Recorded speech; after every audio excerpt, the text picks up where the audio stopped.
Ok, como pueden ver ahí, tenemos Yeshua el hebreo frente al Yeshua o Jesús griego. Vamos a descubrir, hermano, en esta noche si Yeshua cumple o no los requisitos para ser hebreo.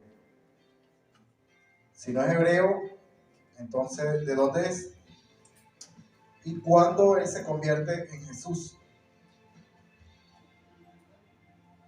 Vamos a estar pasando por varias confirmaciones que tenemos aquí. Comencemos con 2 Corintios 11:4.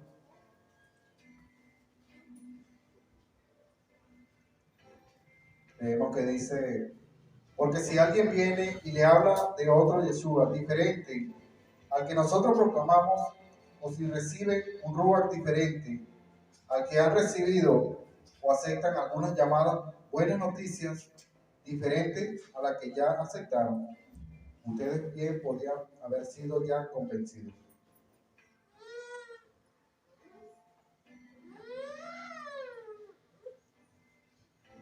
Sin más preámbulo, entonces comencemos. Vamos a pasar al hermano Joyce, que va a estar hablando su vida como hebreo.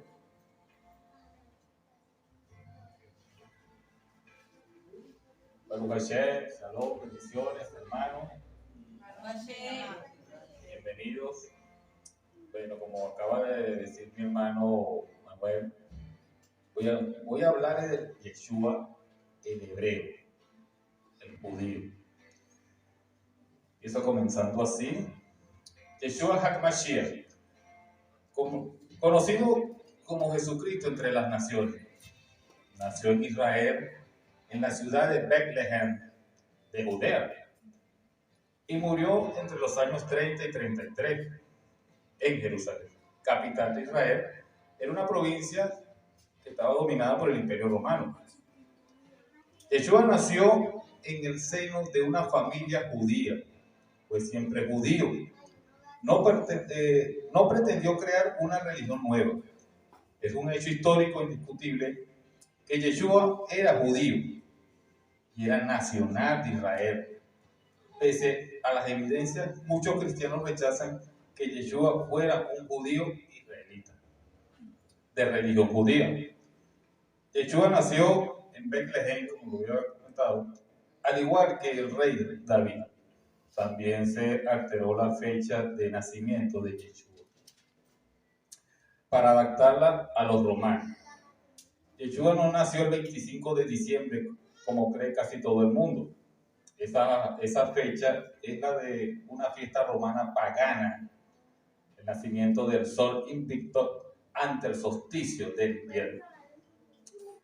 Para vender más la religión entre los romanos, hicieron coincidir la fiesta pagana. El cristianismo de hoy en día todavía celebra esta fecha falsa con suculentas comidas. Yeshua, el personaje más influyente de la historia, tanto así que definió la historia en dos: antes de Cristo y después de Cristo. Como lo define el historiador Mario Sabán, afirma que Yeshua fue un rabino judío del siglo I que basó todas sus enseñanzas en la Torá y en la ética judía. Luego se metió la Iglesia Católica de por medio y judaizó la figura de Yeshua al grado de cambiarle el nombre a Jesús. Los teólogos cristianos a partir del siglo III comprendieron que si querían instaurar una nueva religión, debían separar a Yeshua de su matriz judía. Yeshua se manifestó en Israel y vivió en una realidad histórica que no podemos ignorar. Actuó de una forma específica, nació en Sukkot, ese es el mes del séptimo mes bíblico, en Bethlehem. Para las personas que están aquí nuevas de otras congregaciones, la palabra Sukkot son las fiestas de las cabañas. Es una de las 3 festividades en las que en la época del templo de Jerusalén los judíos peregrinaban en él para entregar su ofrenda a Hashem. Esta fiesta conmemora la estancia de los judíos en la cabaña o tabernáculo en el desierto del Sinai durante 40 años después de su éxodo de Egipto, bajo la dirección del profeta Moshe Rabén. Yeshua nace en Sukkot y espiritualmente representa las bodas del Cordero. Prácticamente ese día nació el esposo de Israel. Nació en Betlehem, como lo había comentado anteriormente, casa de pan. En Yohanan 6:35 dice así: Yeshua respondió: yo soy el pan que es vida. El que venga a mí nunca tendrá hambre, y el que en mí confíe nunca tendrá sed. Su madre es Miriam y su padre terrenal es José. Murió a mitad de semana crucificado y resucita al terminar el Shabbat. El verdadero Yeshua, del cual nos habla las Escrituras, era judío. Vino solo por las ovejas perdidas de la casa de Israel. En Mateo 15:24 lo confirma. Para restaurar a su nación, el buen olivo, y de esta manera injertar en Israel a sus creyentes gentiles, o reinsertar a las ovejas perdidas de la casa de Judá y de la casa de Israel, que creyesen en él. ¿En qué momento de la historia fue cambiado nuestro Adón Yeshua por un Jesús grecorromano? Prefirieron sujetarse a la Iglesia Católica, todo lo cual aborrecía al verdadero Yeshua de las Escrituras hebreas, no el creado por la Iglesia Católica y en el cual creen la gran mayoría de las iglesias, para servir al Eterno. Hay que disponerse a conocer sus caminos y obedecer sus mandamientos, escudriñar todos los días las Escrituras y tener una constante oración para que el Eterno nos ilumine el camino que nosotros debemos de seguir. En mi opinión personal, la verdad no está en la iglesia ni en ninguna otra. La verdad se encuentra en las Escrituras hebreas. Pero si no la escudriñamos, ¿cómo sabemos el camino correcto que debemos andar? En Yohanan 5:39 dice: escudriñad las Escrituras, porque vosotros pensáis que en ellas tenéis la vida eterna, y ellas son las que dan testimonio de mí. La palabra escudriñar, lógicamente, significa hacer una exégesis precisa y concisa y detallada de las Escrituras de Hashem. Eso es escudriñar. En Jeremías 6:16 dice así: aquí está lo que Adonai dice: párense en el cruce de los caminos y miren, pregunten por la senda antigua, ¿cuál es la buena senda? Tómenla y encontrarán descanso para sus almas. Pero ellos dijeron: no la tomaremos. Cuando Jeremías habló esto, lo habló mucho antes de que existiera cualquier iglesia. Así que el buen camino no es volver a la iglesia primitiva como muchas iglesias creen. El buen camino de la senda antigua es el camino de la Torá y de Yeshua. En Matillahu 11:6 dice: bendecidos son aquellos que no encuentran tropiezo en mí. La palabra para referirse a tropiezo es miskor. Según el Strong 3782, que significa tropiezo, obstáculo, carnada, específicamente ídolo, escrúpulo, estrago, ruina. Lo que quiso decir nuestro Adón Yeshua es: bendecidos son aquellos que no encuentran ídolos en mí. Eso fue lo que el Señor dijo. Vamos a ver las cualidades de Yeshua. Es el verdadero Salvador. Lo afirma Matillahu, conocido como Mateo 16:17. Entonces respondió Simón Kefa diciendo: tú eres el Mesías, el Hijo del Poderoso Dios. Yeshua respondió y le dijo: feliz eres tú, Simón, que no se nos ha revelado por carne ni sangre, sino porque te lo reveló mi Padre que está en los cielos. Maestro y practicante de la fe judía. Lo podemos confirmar para que vayan anotando. Matillahu, Mateo 4:23 lo afirma.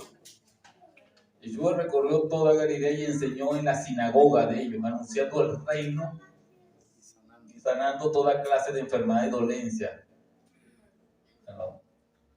en su pueblo. Nació en la fiesta de Sukkot, como lo había comentado antes. Pregonaba en hebreo y arameo, eran las lenguas nativas que dominaban ese tiempo. De piel morena y de cabello negro y corto.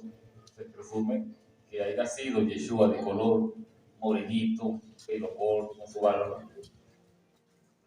Se vestía con simá o manto judío y usaba sición. Lo podemos confirmar en Meir, Marcos 5, 27, 28. Creo que está ahí. Ajá. Donde habla la mujer del flujo de sangre. No sé si lo recuerdan ustedes, decía que si nada más tocara el manto, el borde de su manto, era un fisio. Es una rememoranza que Hashem le dio a Moshe, que enseñara a su pueblo, de usar el sisí, para que recordaran siempre sus mitzvot. Enseñó Torah, podemos afirmarlo en Matillahu 5, 17, 18. Guardaba el Shabbat, seguía la alimentación que está establecida en la Torah, en Vayikra, Levítico 11 está. Celebraba la fiesta del Eterno, lo podemos confirmar en Matillahu 26. Vino para restaurar la Cajal, asamblea, congregación de los hijos de Israel, lo podemos confirmar también en Matillahu 15, 24. Fue circuncidado, lo confirma Hiler 2:21. Enseñó la obediencia a la Torá, lo confirma Hiler 8:21 y Yohanan 15:10. Enfatizó la ayuda a los necesitados. Matillahu 25 del 35 al 40 lo firma. Y Hiler 10 del 25 al 37. Combatía las tradiciones humanas contrarias o añadidas a la escritura. Lo confirma Meir, Marcos 7:1 al 13. Y Matillahu 15:8 al 11. Volverá a establecer su reino desde Jerusalén. Lo confirma Hiler 1:31 al 33. Es él el novio y el nombre de su novia es Israel. Lo confirma Revelaciones 21:2, que es Israel la novia. Llamó a las personas al amor que implica la obediencia a la Torá. Lo confirma Yohanan Juan 14:21. Son las características del maestro, las cualidades que tenía el maestro. Los padres de Yeshua, como todos saben, obviamente, se llaman María y José, pero en hebreo es Miriam y José. Son de origen judío perteneciente a la tribu de Judá. Nunca podemos olvidar esto. Oficio del padre de Yeshua. En Matillahu 13:5:5 dice: ¿no es este el hijo del artesano? ¿No se llama su madre Miriam? ¿No se llama su hermano Jacob, José, Shimeón y Yehudá? La palabra para referirse al oficio de José es la palabra hebrea harash, que según el Strong 27:9, esta palabra tiene un significado para referirse a un fabricante o cualquier material, albañil, artesano, cantero, carpintero, fabricador, grabador, herrero, invención, obrero y lo último, maestro. Pero no me estoy refiriendo que él daba clase en el INSE y daba curso de herrería, de carpintería. Cuando me refiero a la palabra maestro, era un maestro de la Torá, un conocedor de la palabra de Hashem. Esta palabra no la encontramos en las escrituras, pero sí la encontramos en la literatura hebrea del Talmud. Esta palabra fue traducida como carpintero, lo que me lleva a pensar que José era un erudito de la Torá, un pastor de los hijos de Israel y no un carpintero. De hecho, los rabinos, cuando no encontraban una interpretación sobre alguna escritura, se decían: ¿hay algún artesano o hijo de un artesano que pueda resolver el problema? Debemos ver que cuando el Eterno debía escoger al que sería el padre de Mashiach aquí en la tierra, tenía que ser una persona estudiada, conocedora de la Escritura, para que Yeshua pudiera absorber la sabiduría de la Torá. Por eso encontramos a Yeshua a los 12 años pregonando la Torá con los sabios del templo, ya que Yeshua fue enseñado por Yosef en todo el conocimiento de la Torá, tanto escrita como oral. Por eso todos se sorprendían de su sabiduría e enseñanza. Lo podemos confirmar en Giler 2:41 al 4:8 y de Barín, el precepto 6:6-9. Volviendo de nuevo a una de las cualidades que la vamos a destacar aquí. Yeshua cumplió con la Torá. En Matthew 5:19 dice: no penséis que he venido a abrogar la Torá por los profetas, sino para cumplir. Si en verdad les digo que hasta que pase el cielo y la tierra, ni una yod, ni una tilde pasará de la Torá, no hasta que lo que tenga que suceder, suceda.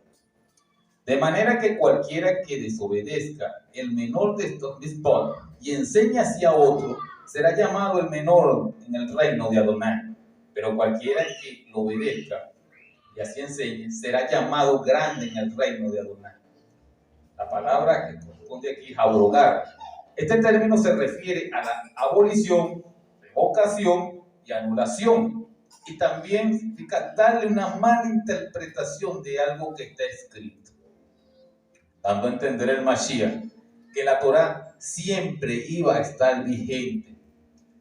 Podemos ver que Yeshua les dijo a los fariseos que él enseñaba la interpretación correcta y que él la cumplía al pie de la letra, ya que los fariseos no estaban dando la interpretación correcta, prácticamente no tenían la revelación ni la sabiduría de Hashem, porque los fariseos tenían los motivos incorrectos en su corazón. Lo podemos confirmar en Matthew 23, 13, 14. Otra característica que todo el mundo ve en su imagen es que Yeshua tenía el cabello largo, algo así, como los rockeros. La mayoría de las iglesias cristianas afirman que Yeshua era nazareno. La palabra Nexer, en hebreo, esta palabra significa pasta, aludiendo al pequeño brote que sale de las ramas de un árbol cuando llega la primavera. La encontramos en Isaías 11:1. Y brotará un retoño del tronco de Isaías. De sus raíces dará fruto de la misma. Raíz proviene de la palabra Nazrat, o como popularmente se conoce a la pequeña ciudad de Nazaret, donde creció el Mashiach, el Nexer o retoño de David. Nazrat fue una ciudad fundada un año después de su nacimiento, el nacimiento del Mashiach. Nazrat es una palabra que significa los que vigilan, los vigilantes.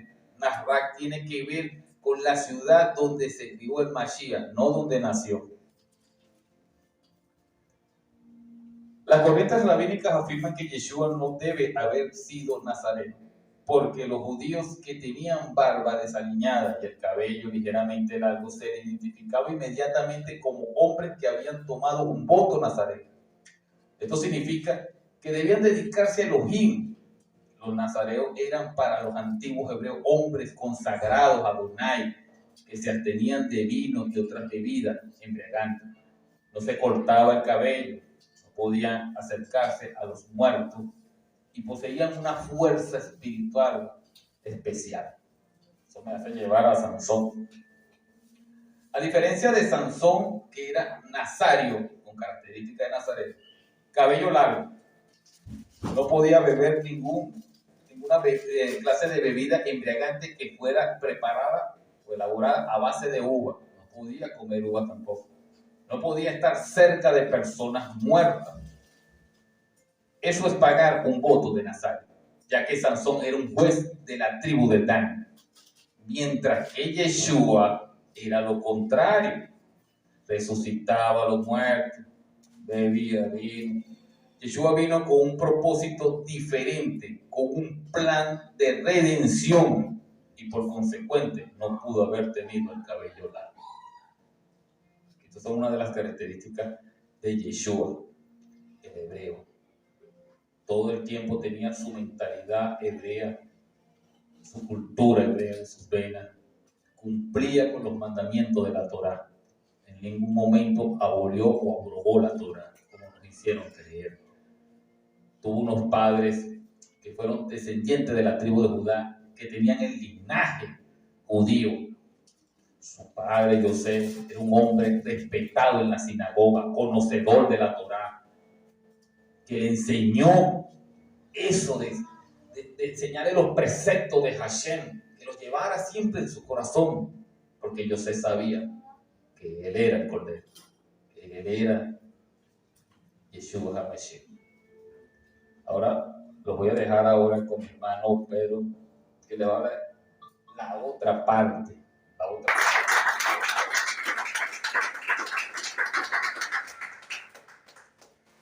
¿Vamos claro o hay confusión todavía? Levanten la mano el que todavía tiene un poquito de confusión.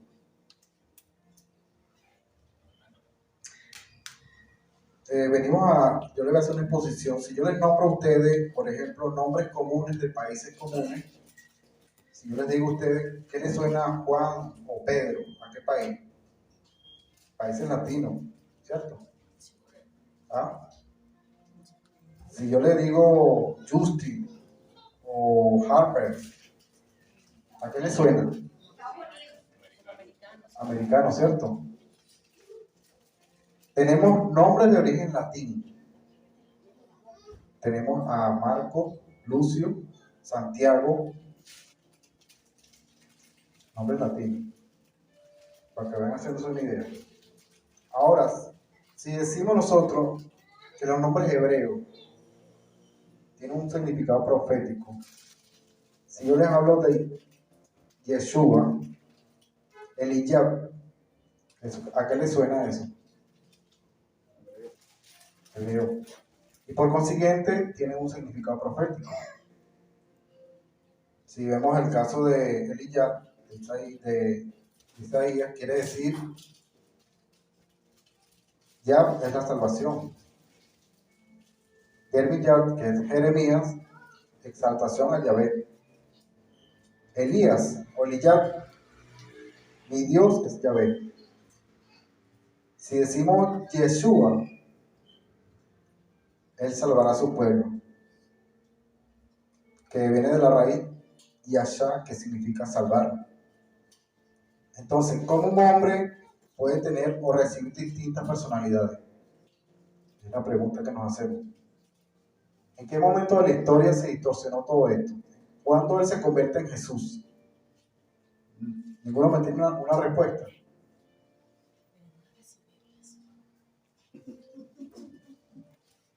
Bueno, vamos a ver ahora una característica de Jesús. Ojo, estamos haciendo esto de modo de enseñanza, no para ofender a nadie, ni mucho menos. Solamente queremos que esté dispuesto su corazón a abrir para esta enseñanza y recibir este vino nuevo. Amén.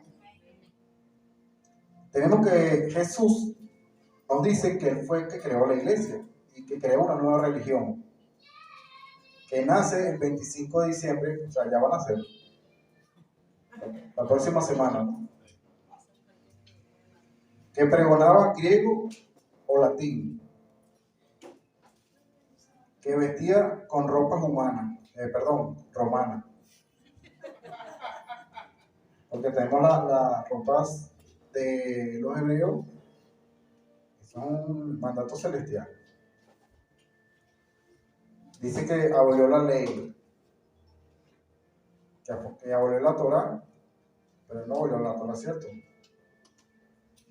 Dice que este Jesús abolió las fiestas del Eterno e instituyó nuevas fiestas de origen pagano.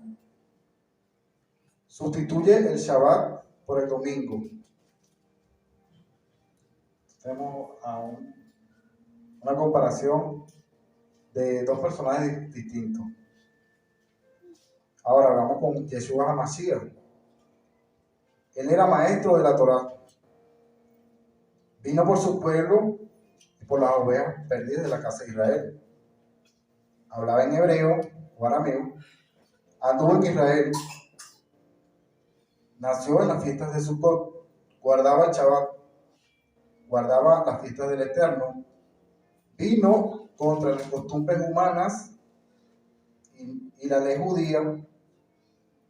Vino por la salvación de su pueblo y no por la llamada iglesia.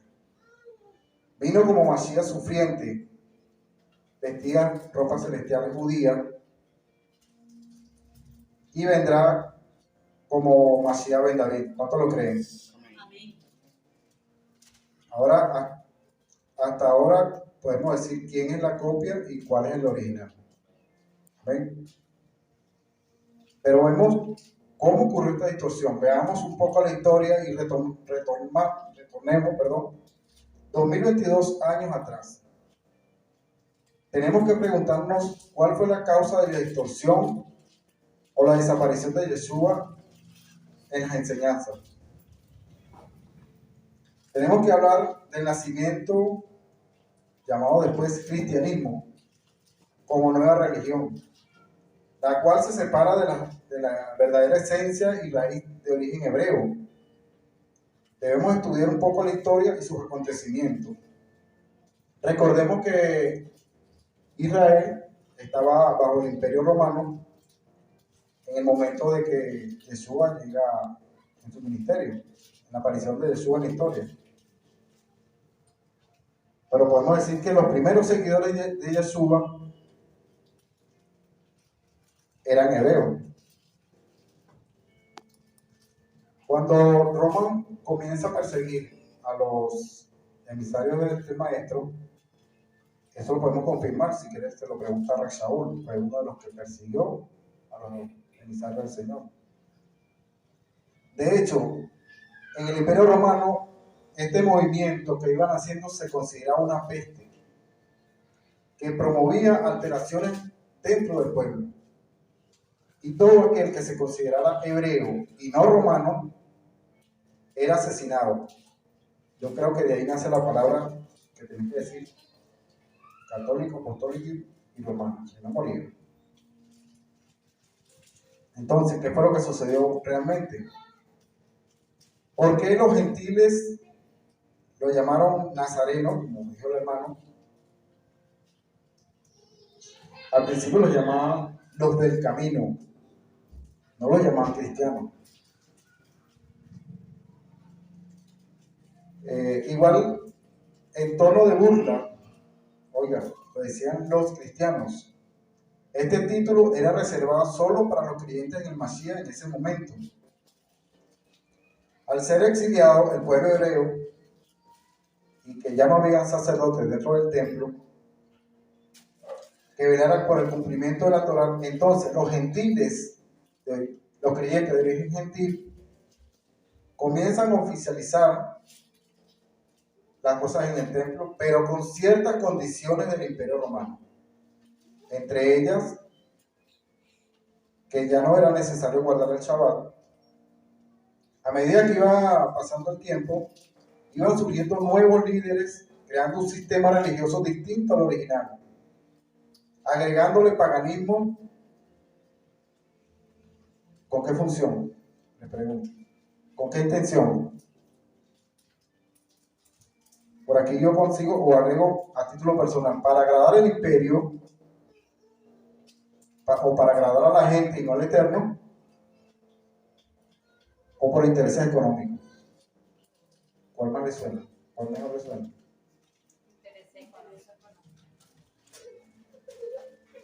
Cuando el ejército romano destruye el templo en Jerusalén, acelera el abandono a sus raíces judías, hebreas. Así nace lo que se tradujo como iglesia, naciendo primero la iglesia católica, llamada católica cristiana, adoptando este nuevo nombre alejado de la riqueza y sabiduría de la Torá.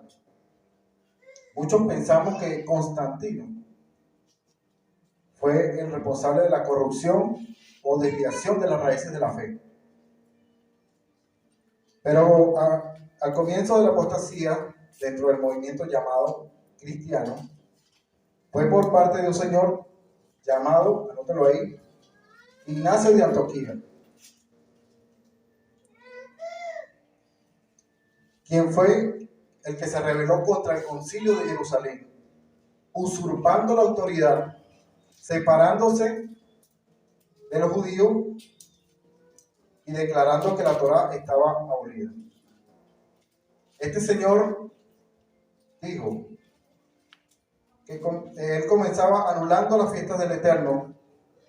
Consideró que ya no era necesario guardar el Shabbat, sino el domingo, el día del Señor. Introdujo fiestas que no tienen nada que ver con las establecidas por el mismo Hashem. Todo esto sucedió a comienzos del siglo II. O sea, estamos hablando de años y años de mentira. Vamos a seguir. Rav Shaul, conocido como Pablo, nos dice en una carta a los Efesios. Déjame volver un momento atrás porque este señor Ignacio de Antioquía, él era sacerdote y surgía como supervisor de las iglesias.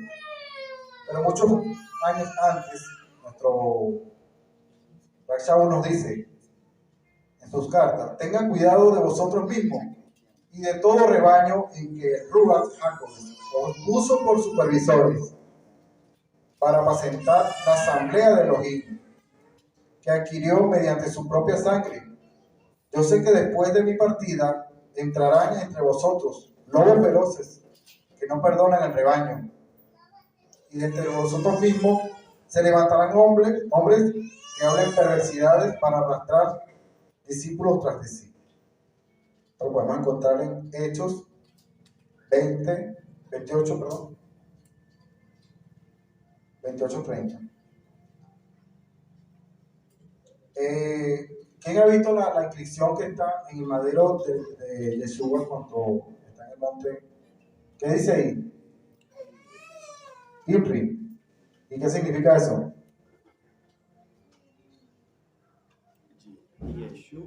Ahí está escrito en latín, en griego y en hebreo. Pero esto, a pesar de que lo colocaron como símbolo de burla, era algo profético. Ellos tradujeron como Jesús Nazarenus, rey de Judá y de Ibrí. O sea, Jesús de Nazaret, rey de los judíos, para resumirlo. Así que podemos decir que Rav Shaul estaba advirtiendo muchos años antes que venían personas que sacarían al pueblo del cumplimiento de la Torá, introduciendo así la apostasía. Ignacio de Antioquía cumplió con precisión esta profecía de Rav Shaul, que vino como lobo en medio de la oveja. Voy con las cartas del señor Ignacio. Él dice: si alguno predica la Torá judía de entre vosotros, no lo escuchen. Leemos Jeremías 6:16. ¿Quién me lo lee, por favor? ¿Ya?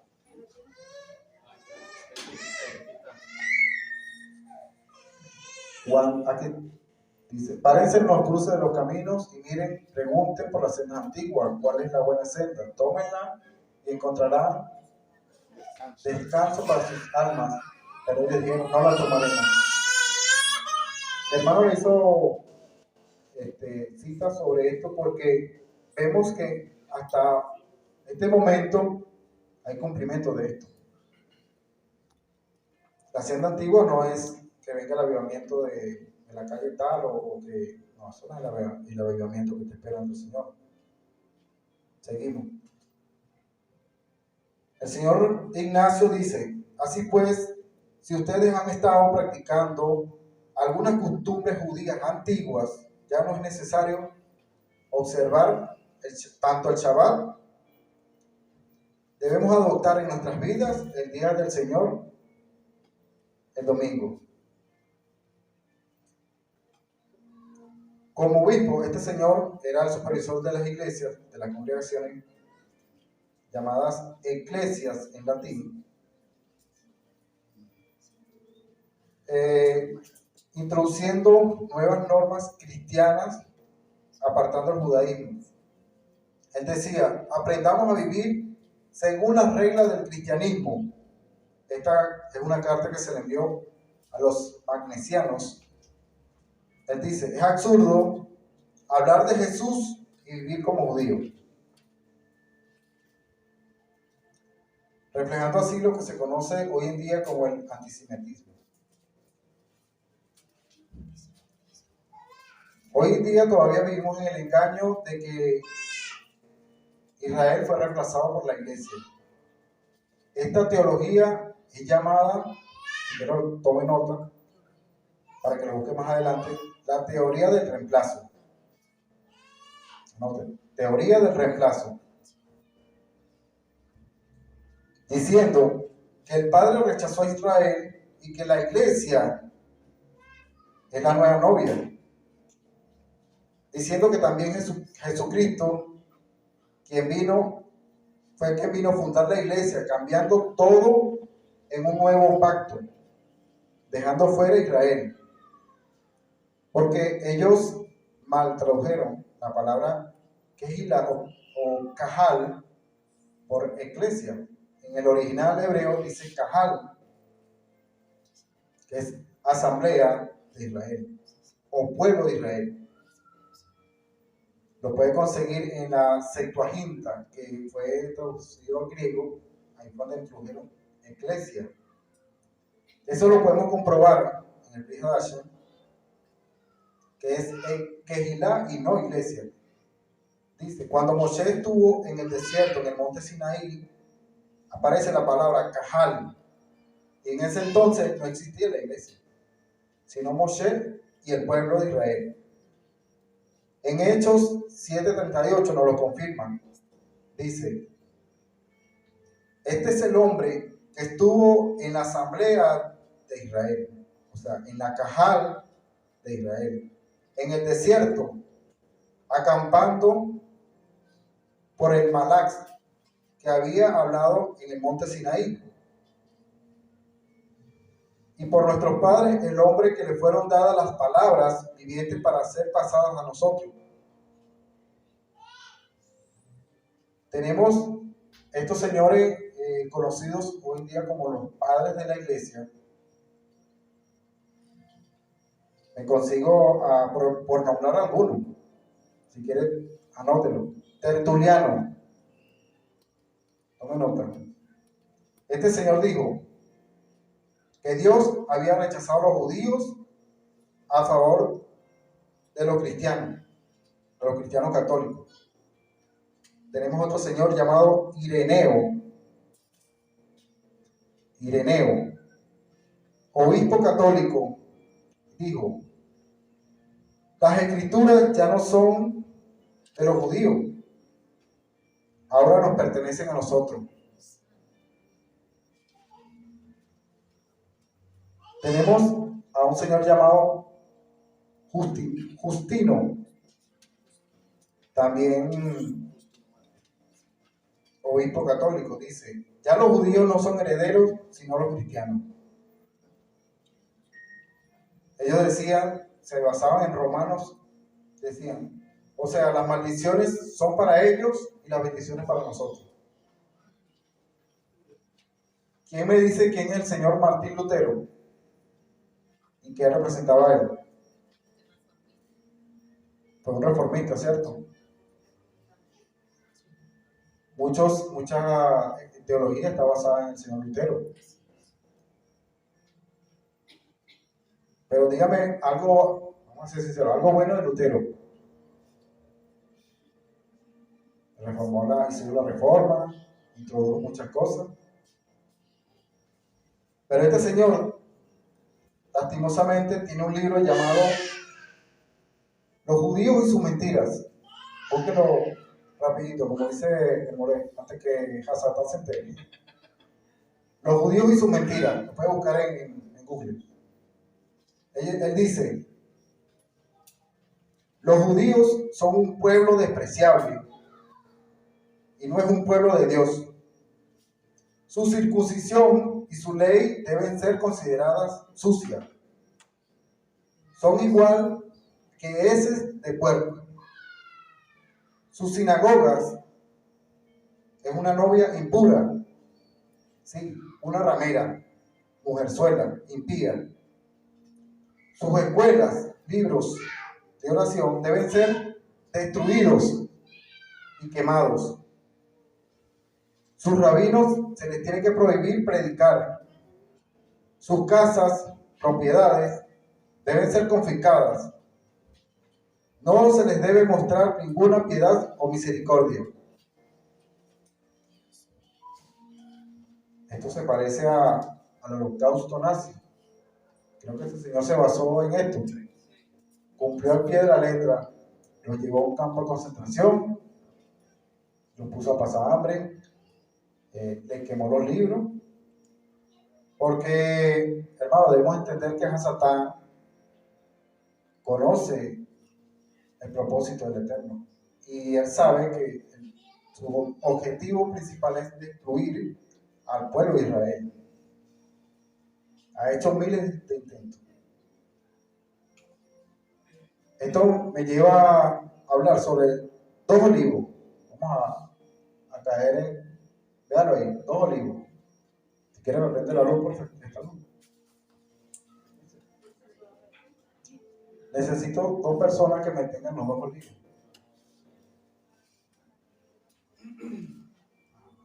Ahí tenemos un olivo, venga acá. Parece aquí, el otro hermano Joyce, por favor.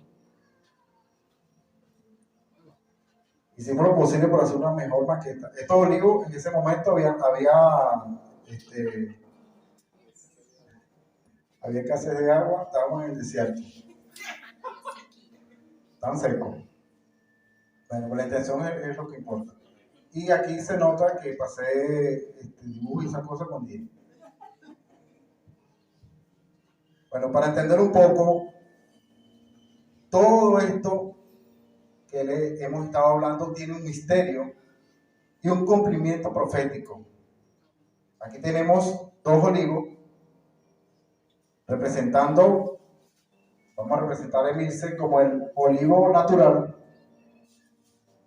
el hermano Joyce el olivo silvestre. Bueno, le tocó la peor parte. Vamos a analizar un poco que en el momento que vino Yeshua a visitarnos a nosotros, él trae un propósito. Dice que él debía ser oculto a su pueblo Israel por un corto periodo de tiempo. Ojo, ¿para qué? Para él ser dado a conocer a los gentiles. Y este periodo se llama el tiempo de los gentiles. Amén.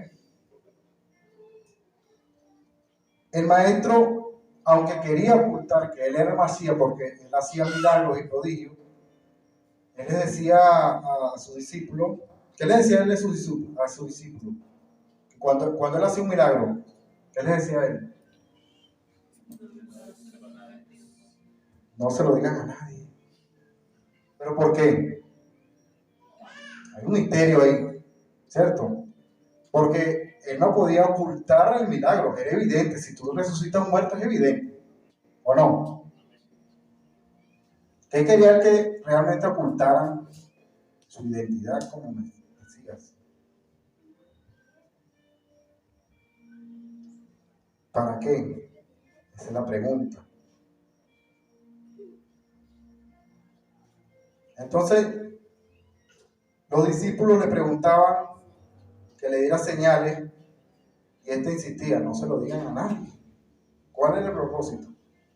Ya les comenté, esconder por un corto periodo de tiempo el Mashiach, porque Hashem no solo tenía un plan para salvar a Israel, sino a toda la humanidad.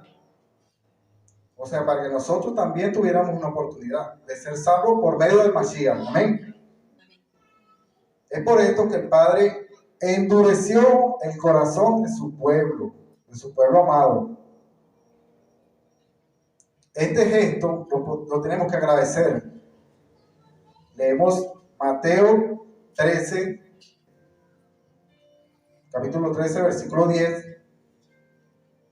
del 10 al 17.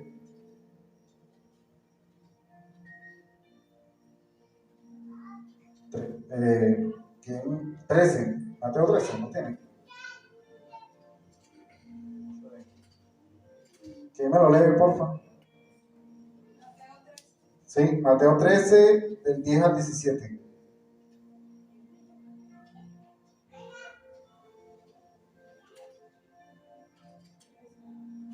Los talmidim se acercaron a él y le dijeron: ¿por qué le hablas sin parábolas? Él les respondió y les dijo: porque a vosotros os he dado a conocer lo que tendrá mucho, pero al que no tiene, aún lo poco que tiene le será quitado. Por esta razón hablo en parábolas con ellos, porque quien ve y no ve, y quien oye ni oye ni entiende. En ellos se cumple la profecía de Yeshaya, que dice, ahí está en hebreo: de oídos oiré y no entenderéis, y viendo veréis y no percibiréis. Porque el corazón de este pueblo está endurecido por sus oídos, escasamente oyen. Han cerrado sus ojos como para no ver con ellos, ni oír con sus oídos, para no entender con sus corazones y hacer teshuvá de sus malos caminos, para que yo los sane. Pero benditos sus ojos porque ven y sus oídos porque oyen, porque les digo con certeza que muchos profetas y muchos sadiquín quisieron ver esto que ustedes ven y no lo vieron, y quisieron oír esto que ustedes oyen y no lo oyeron. Amén. Ahí nos dice que es un misterio que él haya endurecido el pueblo de Israel, le repito, por un corto periodo de tiempo para darle una oportunidad a los gentiles. Porque el plan del Eterno es salvar a todo el mundo, no solamente a Israel. Y el Padre, su palabra nos dice que él lo obra por camino misterioso. O sea, él hace como él quiere, no como nosotros queremos. Porque, ¿qué dice su palabra? Porque de tal manera amó Dios al mundo, no dice solo Israel, al mundo, que ha dado su único hijo por el perdón de los pecados. Está hablando solamente de Israel. Dice el mundo. Porque dice, de tal manera amó Dios al mundo, lo amó. Los judíos no necesitaban saber que Hashem los amaba. Ellos ya sabían que Hashem los amaba, y mucho. Nosotros éramos los que necesitábamos saber que Él nos amaba, ¿cierto? Y Él tenía este plan para que las naciones necesitaban que ellos se enteraran que había un Dios que los amaba, que ahora había un plan de salvación,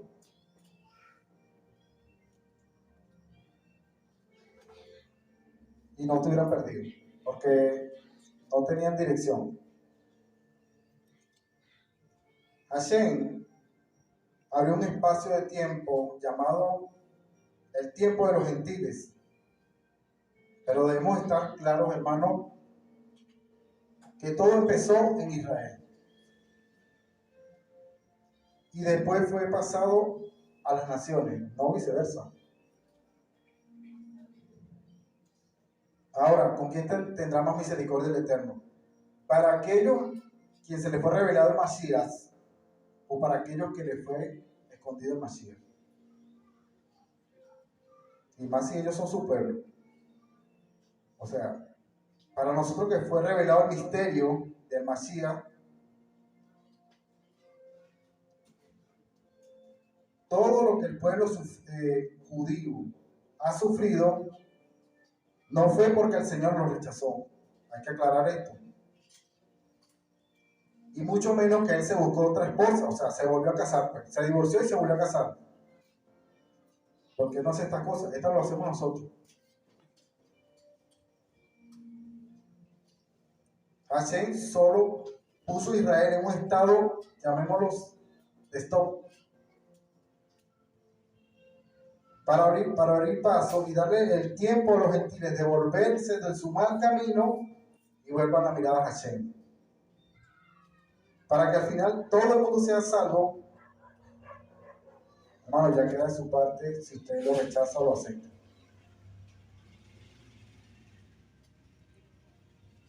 Pero debemos saber que el tiempo de los gentiles también concluye. Eso concluirá. Dice Rakshaul. Entonces cuando esto ocurra, todo Israel será salvo.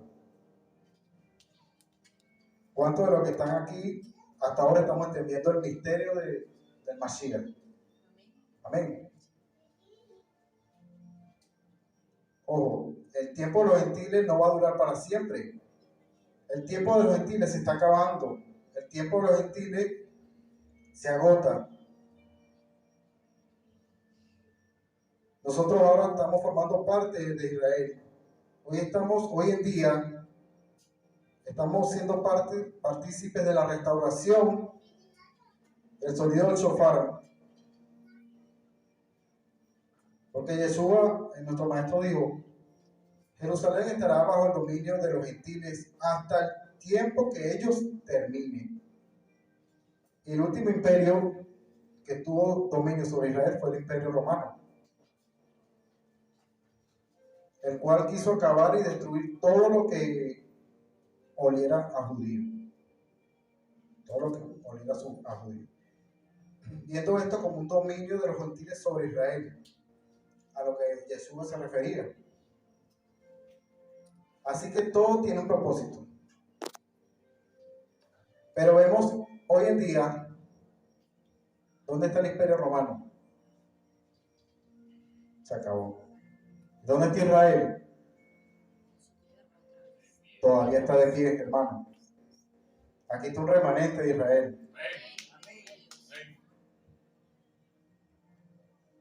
Yeshua dijo: la generación que vea esto no pasará. O sea, estamos en esa generación. ¿Cuánto dura una generación, pastor? Una generación dura aproximadamente de unos 40 a 60 años. Imagínense, o sea, estamos en el tiempo justo, creo yo. En esta generación que posiblemente tenga la última oportunidad, donde se está revelando todos estos misterios, toda esta restauración de su pueblo. Hermano, el tiempo de los gentiles se está acabando, como les repito. ¿Sabe lo que eso significa? Que tenemos la oportunidad de hacer algo grande para Hashem en este momento y de hacer parte de generar el cambio. Es ahora, no después, porque los días están por concluir. Hoy estamos las ovejas esparcidas. Este movimiento llamado estudios hebreos, que tanto atacan, es un pueblo que está creciendo cada día, recibiendo enseñanza y cobrando vida cada vez más. Porque Hashem nos tiene hoy aquí por algo. Porque se les olvidó traducir Juan 4:22, que dice, Yeshua, nuestro maestro nos dice: la salvación viene por los judíos. Y no, ahí no dice que la salvación venía por Roma, por medio de Roma. Partiendo de la ciencia original, el mensaje primero fue a ellos y después a nosotros. Los discípulos de Yeshua eran judíos, hebreos, ninguno era grecorromano, y ellos fueron los que comenzaron a esparcir el mensaje de redención a las naciones. No debemos confundir eso. Es por esto que llegó el mensaje, que no fue por Tertuliano, no fue por Ignacio, mucho menos por Lutero. La Biblia que tenemos, la Biblia que usted tiene en sus manos, hermano, el nuevo pacto es de origen hebreo. fue escrita por judíos. El Padre ha usado y sigue usando muchas y misteriosas maneras de revelarnos el Masías hebreo. Ahora vemos que el maestro nos dice que fuimos injertados en el olivo natural para ser coherederos, no herederos, coherederos, o sea, compartirnos la herencia. Y nos creemos en los herederos absolutos. Solamente nosotros aparecemos en el testamento.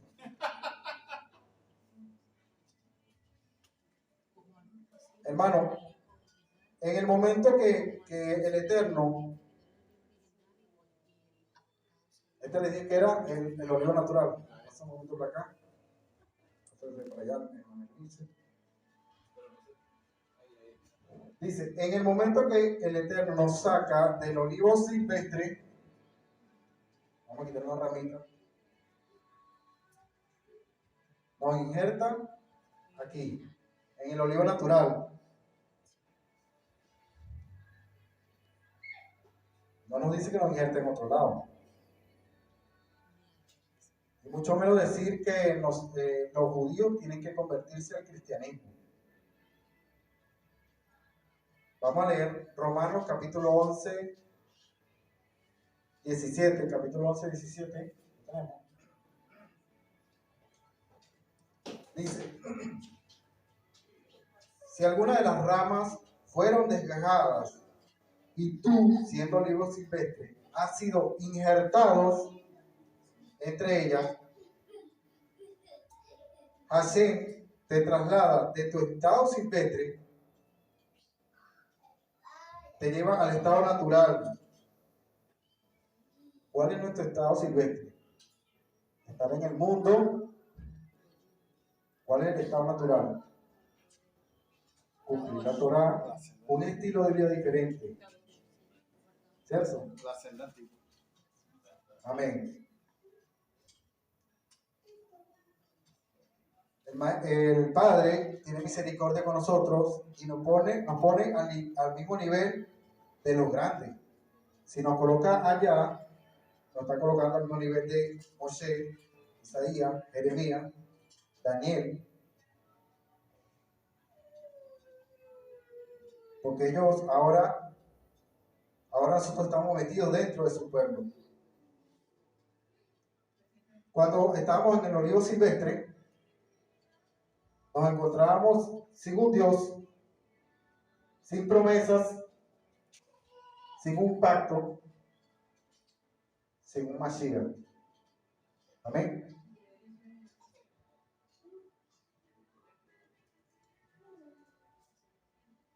Hoy, hermano, nos ha venido a revelarnos el misterio de Mashiach, pasándonos al otro lado del olivo silvestre, regalándonos un Mashiach, un Salvador, una promesa. Ahora nuestra vida cobra sentido. Amén.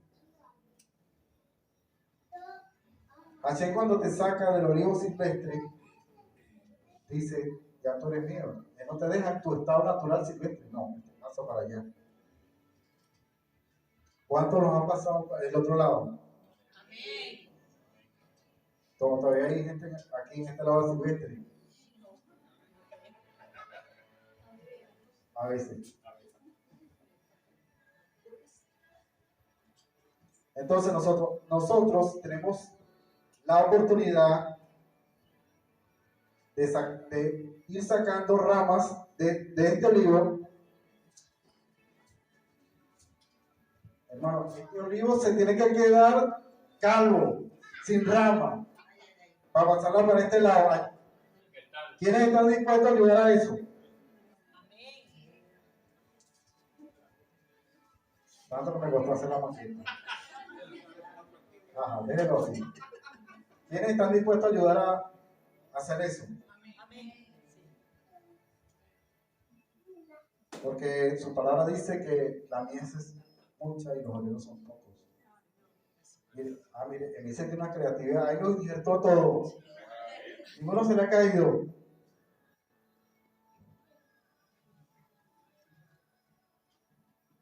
El Eterno hoy nos está sacando, hermanos, de una mala enseñanza romana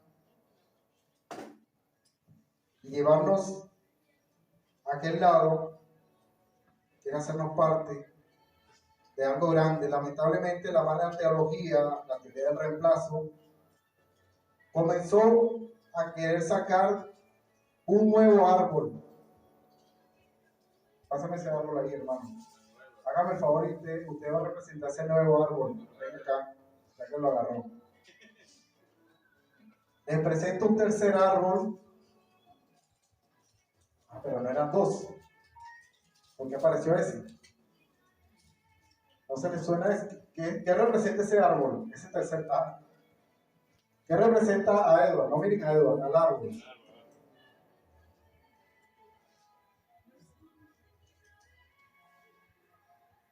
Este árbol, les digo, nació llamado iglesia, donde pastores, religiosos, líderes lo crearon, y este árbol ha ido echando raíces con millones de mentiras, años de mentiras, de mala enseñanza, enseñando que Israel, todavía enseñan eso, que Israel fue rechazado, que no es ningún Yeshua, que es Jesús,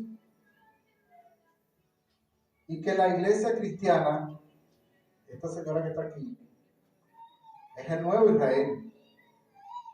O sea, aquel no, es este. Esta es la nueva novia. Todavía tenemos prácticas católicas. O sea, seguimos siendo cristianos patrocinados por Roma. Y ellos dicen, no hay ningún Israel, que ya ellos no cuentan. Cambiando así todo el plan del propósito de Hashem. Imagínense. Diciendo, los judíos fueron rechazados, vendieron al maestro, lo crucificaron. Le vendieron a la gente la idea de que no era necesario venirse al olivo natural, sino no. Vámonos para acá, para este olivo. Llamado iglesia. Tú no tienes nada que buscar por allá, es aquí. Ahora, hermano, ese olivo llamado iglesia, nacido de Roma, es donde la mayoría de las iglesias siguen, siendo católicas romanas, siguiendo costumbres romanas, aplicando una teología, buscamos teología, es el estudio de Dios, si no me equivoco, pastor, ¿cierto? Pero el Señor no nos manda que lo estudiemos a Él. Él manda que estudiemos Torah. Es muy diferente. Como dicen los salmos, pues que su deleite sea en la Torah y en sus instrucciones. Medite en ella de día y de noche. No dice, medite en la teología. Medite en sus instrucciones de día y de noche. Hoy Hashem necesita gente que diga la verdad. Los que han sido engañados por Roma, porque hermano, tu lugar no es aquí, tu lugar pertenece allí en el olivo natural. ¿Quiénes están dispuestos a irse al olivo natural? Hashem quiere reunir entre las naciones un remanente. Aquí está el remanente de Venezuela, queriendo hacer el cambio. No veamos los ataques. Eso es parte del propósito del enemigo. Veamos el propósito de Hashem. Amén. Por eso el Eterno nos dice, nos exhorta, creo yo, pueblo mío, salid en medio de ella. ¿De quién? La iglesia. de la iglesia. ¿Sí entendemos lo que el Padre nos está hablando? Ellos dicen, Roma, dice el Eterno, Roma quedará desnuda y avergonzada delante de las naciones. Yo la desnudaré, yo la avergonzaré. Salgan de ahí, pueblo mío, dice el Señor. Ojo, voy a tomarme el atrevimiento. Salgan de ahí. Dice, no participen de sus hechicerías, de su pecado, para que no se hagan partícipes de las plagas y del juicio que Dios vendrá sobre ella por mentirle a mi pueblo. Baruch Hashem, hermano. Denle un aplauso eterno.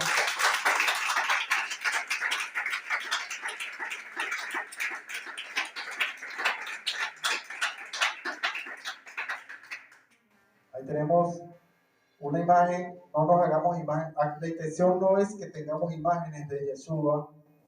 La intención es ver la distorsión del personaje. Le dejamos esta imagen tan bonita de él de espalda para que no nos tengamos imagen de él, sino que nos vayamos con la enseñanza, que salgamos de Roma, porque ella va a ser avergonzada, desnuda.